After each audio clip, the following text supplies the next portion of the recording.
Vous vous en souvenez, l'effondrement de la flèche de Notre-Dame avait laissé un trou béant au cœur de la cathédrale. Eh bien, après plus de 3 ans de travaux, ce trou, cette balafre, va enfin être refermée. Antoine Marguet, Meryl Loisel. Pour voir Notre-Dame renaître, il faut prendre de la hauteur. Nous voici à l'endroit même où la flèche de Viollet-le-Duc s'est effondrée.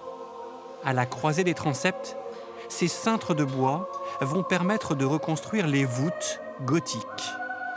C'est le début de la cicatrisation de la cathédrale. Nous sommes au cœur du drame.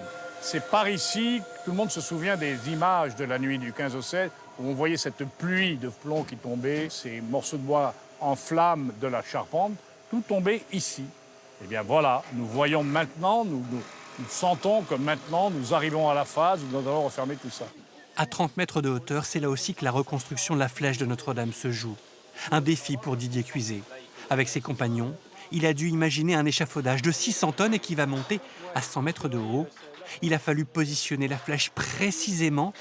On la devine en bleu sur ce plan. Un travail d'orfèvre qui se joue au centimètre près. Nous, on va venir ici, on va se réemboîter sur ces poteaux-là et on va repartir justement pour la construction de la charpente à l'intérieur et le tabouret. Et ces poteaux-là vont aller jusqu'en haut. Donc vous avez des poteaux, par exemple ce poteau-là, on va le retrouver à 100 mètres. Dans le transept nord, les maçons terminent la reconstruction des voûtins percés dans l'incendie. Ici, les compagnons utilisent les mêmes techniques et les mêmes outils que leurs ancêtres au Moyen-Âge. Ici, vous avez une polka.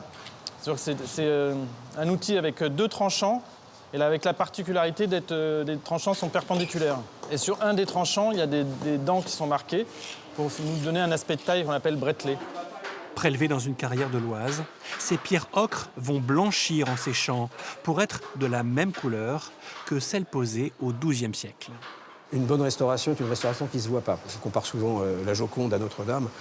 On n'imagine pas que si la Joconde était balafrée, on garderait la balafre pour garder la trace de cet outrage. Notre-Dame de Paris, c'est la même chose. C'est d'abord une beauté pure, un chef-d'œuvre qu'on doit restaurer, réparer le mieux possible et le plus discrètement possible. Une restauration que les Parisiens pourront admirer dans quelques mois quand l'échafaudage de la flèche sortira du cœur de la cathédrale. L'occasion de retrouver le chef-d'œuvre de Viollet-le-Duc, reconstruit à l'identique.